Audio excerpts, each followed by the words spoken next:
नमस्कार. प्रवीण वेटेकर या चॅनलमध्ये आपले स्वागत.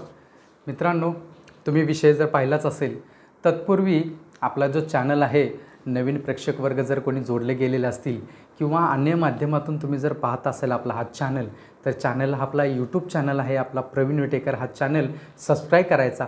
एक वेळेस चॅनल हा सबस्क्राईब करायचा आहे. तो कशाप्रकारे? अशा प्रकारे मी दाखवते. ह्याच्या प्रकारे तुम्ही चॅनल सबस्क्राईब करा आणि लागलीच तुम्ही बेल आयकॉन बटनसुद्धा दाबा. त्याने काय होईल की येणारे ते ऑल केल्यानंतर येणारे पुढील जे व्हिडिओ आहेत ते तुम्हाला डायरेक्टली यूट्यूब पाठवेल आणि तुम्ही ते पाहू शकता. इतर कोणत्या माध्यमातून पाहण्याची तुम्हाला आवश्यकता नाही. डायरेक्टली तुम्ही आपल्या चॅनलशी जोडू शकता. मित्रांनो, आपल्या विषयाकडे जाऊया. काल परवाच एक बैठक झाली. त्या बैठकीविषयी कोणती वाच्यता करायची नाही आहे असे सुद्धा सांगितले गेलेले. त्यामुळे आपले कामगार प्रतिनिधी त्या ठिकाणी होते सर्वजण आणि आपले लक्ष्मणराव भोसले साहेबांनी सुद्धा ते आपल्याला सर्वांना सांगितलेच की त्याच्याविषयी काही आता बोलणं काही सांगितलेलं नाही. त्यामुळे कोणी त्याच्याविषयी काय बोलणं नाही. परंतु आपापली बाजू प्रत्येकजण त्यामध्ये मांडते. प्रत्येकजण त्याच्यामध्ये विचारविनिमय चालू आहे. कायद्यामध्ये जे काही बदल आहेत कशाप्रकारे आणि काय त्या पद्धतीनं ते मित्रांनो चाललेलं आहे. परंतु आपण गाफील राहून चालणार नाही. आपण सुद्धा तयारी आत्तापासूनच करणं जरुरीचं आहे. एक संघटित होणं आणि एकजूट होणं हे फार महत्त्वाचं आहे. काही संघटना प्रतिनिधी अशाही आहेत की त्यांना सुरक्षारक्षक यांचे भले करायचे आहे आणि काही संघटना अशा आहेत की ते भले आम्ही केलं हे सांगायचं आहे. प्रश्न तुमचा आणि प्रश्न आमचा नसतो. प्रश्न हा सुरक्षारक्षकांचे असतात आणि हे सुरक्षारक्षकांचे प्रश्न जे आहेत ना, हे तळमळीनं सोडवले पाहिजेत. अहो, शासन, इथे ठेकेदार आणि आता हे महामंडळ हे आपल्यावरती सर्व कुरघोड्या करत असताना आपण काय एकमेकाशी भांडत बसलात? काही एकमेकांमध्ये स्पर्धा करू इच्छिता? अहो, ज्या गोष्टी आपल्याला समोर आहेत, सुरक्षारक्षक मंडळ जर राहिलं नाही तर तुम्ही कशाला भांडता एकमेकाशी? भांडतच बसू शकत नाही ना, बरोबर की नाही?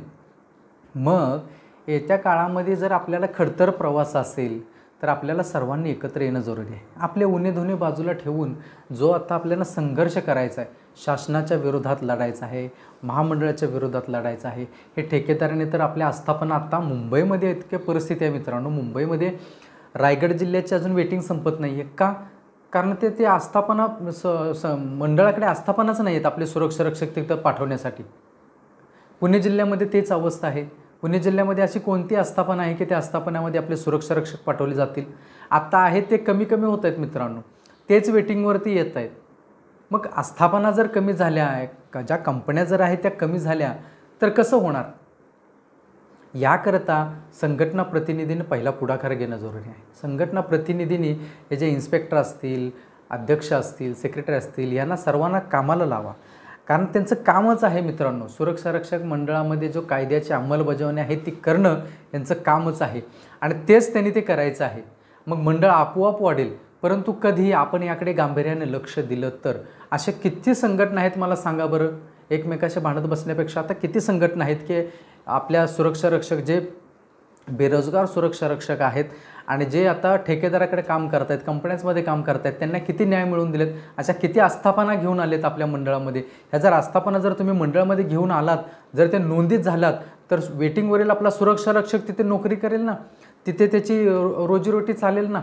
हा जो काही आपल्याला पाहायचं आहे ते कोणी पाहायचं आहे? आपण पाहायचं आहे. म्हणजे महाराष्ट्रामधले ज्या जिल्ह्यामध्ये ज्या संघटना असतील त्यांनी त्या पद्धतीनं आपलं प्रयत्न करायचा आहेत.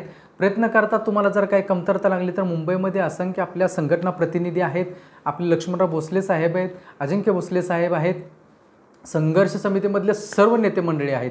तुम्हाला आता असं वाटत असेल की संघर्ष समितीचे नेते मंडळी काय आता वयाच्या मानानं, अरे मित्रांनो काळजी करू नका. तुम्ही कुठेही सांगा, ते तुमच्यासाठी यायला तयार आहेत आणि आपल्या ठिकाणीसुद्धा येतील. प्रत्येक महाराष्ट्रातल्या जिल्ह्यामध्ये ते येतील, तिथे पोचतील. विषय कुठला वेगळाच चालला आहे काय? आपण बोलतोय वेगळंच. ना? मित्रांनो, 26 ऑक्टोबर 2021 रोजी जी बैठक झाली, काय आठवतं का तुम्हाला? आठवतंय? नाही आठवतंय? चला. कोरोना काळ होता ना त्यावेळेस आणि कोरोना काळामध्ये आपले त्यावेळचे कामगार मंत्री हसन मुश्रीफ साहेब यांच्या दालनामध्ये बैठक झाली आणि या बैठकीसाठी सर्वात आघाडीचे होते आपले राकेश पाटील. आणि कोरोना काळामध्ये मित्रांनो कोणी कुठं जायचं आणि भरपूरसे टेस्ट वगैरे करून तिथंपर्यंत जायचं होतं. मंत्रालय असू दे किंवा आसपास जाणंसुद्धा माहिती असेल तुम्हाला की किती स्ट्रिक्टली होतं सगळे काही गोष्टी. अशामध्ये ती बैठक झाली आणि कुणाला कसे पासेस आणि सर्व भरपूरशा ज्या काही अडचणी होत्या त्यामध्ये. आणि तरीसुद्धा संघर्ष समितीमधले आपले सर्व नेते मंडळी राकेश नागरी सर्व ज्या नॉर्मल पद्धतीने असतात त्या पद्धतीनं कामगार मंत्री महोदयांच्याकडे बैठक लावली तिथे. आणि त्या बैठकीमध्ये बऱ्याचशाच गोष्टीवरती विचारविनिमय झाला. त्याच्यामध्ये एक गोष्ट कुठे वाच्यता दिसत नाही म्हणून म्हटलं तो विषय थोडासा घ्यावा. कारण आपल्या सुरक्षा रक्षक मंडळामध्ये एक जे आत्ता आहे त्यामध्ये त्याच मीटिंगमध्ये झालेला तुम्हाला एक सांगतो सर्व गोष्टी. तत्पूर्वी आपल्या मंडळामध्ये ना तुम्हाला थोडासा अंदाज येईल, आपल्याकडे अनुपम तत्वावरती सुरक्षा रक्षकांना त्यांचा जो काही वारस असेल त्याला घेतलं जातं. म्हणजे आपल्या सुरक्षा रक्षकाच्या पश्चात नंतर त्याचा मृत्यू झाल्यानंतर त्याच्या वारसाला आपल्या सुरक्षा रक्षक मंडळामध्ये नोंदीत करून त्याला आहे त्या ठिकाणी ज्या आस्थापना घेत असेल तर त्या आस्थापनामध्ये किंवा इतरस्त असं वितरित केलं जातं. हाच जो प्रसंग आहे तो प्रसंग आपल्या संघर्ष समितीने आपल्या कामगार मंत्री महोदयाकडे मांडला की साहेब आपल्याकडे एकच आहे, ह्यामध्ये थोडासा बदल करायचा आहे. आणि बदल तो म्हणजे काय, आपला सुरक्षा रक्षक हा आत्ता काम करतोय परंतु तो शारीरिक व्याधीने जर व्यापलेला असेल, त्याला अपंगत्व आलेलं असेल आणि त्याला पॅरालिसिस झालेला असेल किंवा अशा असंख्य आपले सुरक्षा रक्षक आहेत की आता ते वयाच्या उतरत्या वयामध्ये आता रिटायरमेंटला थोडे दिवस राहिलेत पण त्यांना ड्युटी करणं फार जमत नाही आहे. मग अशामध्ये त्यांचं कुटुंब चालणार कसं. इतक्या वर्ष त्यानं सर्व्हिस केलेली असते, 20-20, 25-25, 30-30 वर्ष त्यानं आपले सुरक्षा रक्षक मंडळासाठी दिलेले आहेत. त्याचं कर्तव्य इमाने इतबार त्याने केलेलं असतं. मग त्याच्या कुटुंबियाला असंच वाऱ्यावरती सोडायचं का. त्याच्यासाठी काय आहे म्हणून मित्रांनी त्याच्यासाठी तरतूद करा. संघर्ष समितीमधील सर्वांनीच एकजुटीने हा प्रश्न घेतला होता की साहेब अशा काही सुरक्षा रक्षक असतील, अशा सुरक्षा रक्षकांना आपल्याला न्याय मिळवायचा आहे आणि त्यांना त्यांच्या जे काही त्यांचे वारस असतील त्या वारसाला तुम्ही नोंदीत करून घ्या आणि त्या वारसाचं नोंदीत केल्यामुळे त्याला जर नोकरी लागली तर त्याचं कुटुंब चालेल आणि त्याचं कुटुंब चालेल तर त्याच्या हयातीमध्ये त्याला इतकं म्हणजे गहिवरून येईल की विचारू नका. कारण आपला कुणीतरी विचार करणार आहे, आपल्या पश्चात आपल्या कुटुंबाला असं वाऱ्यावरती सोडलेलं नाही आहे. आणि आपण असतानासुद्धा आपल्याला नाही जमत आहे, पॅरालिसिस असे कित्येक आहेत की ते बेडवरती आपले सुरक्षा रक्षक आहेत. मग मित्रांनो त्यांचे कुटुंब, त्यांच्या कुटुंबातील मुलांचं काय होत असेल, त्यांच्या मुलांचं शिक्षणाचं काय होत असेल, हा जर सारांश जर विचार केला तर आपल्यापैकी कुणालाही माहिती नसतं. आपण जेमतेम ज्या 1-2 महिन्यापुरतं त्यांच्याकडे आपण जाऊ शकतो. ज्या आस्थापनामध्ये काम करत असतील त्या आस्थापनामधले सुरक्षा रक्षक आपले बेचारे जे काही मदत असेल, काही संघटनासुद्धा जे काही मदत असेल ती तात्पुरती मदत होती हो, तात्पुरती त्यांना ती मदत आहे. कायमस्वरूपी मदतीचं काय आहे म्हणून हा विषय तिथे घेतला. आणि कामगार मंत्री महोदयाने सुद्धा ह्याला होकारात्मक दिलं. कामगार मंत्री महोदय म्हणाले की हां ठीक आहे, ह्याची अंमलबजावणी झाली पाहिजे. असं कामगार मंत्री महोदय ज्यावेळेस हसन मुश्रीफ साहेब होते त्यांनीसुद्धा म्हटलं. आता या एकाच मीटिंगमध्ये होणं आणि ह्याच्यामध्ये सर्व काही गोष्टी हे लागू होतं, बऱ्याचशाच ह्याच्यामध्ये आणखीन गोष्टी येतील. परंतु हा विषय राहिला कुठे मग. हा विषय नंतर कुणी घेतलाच नाही.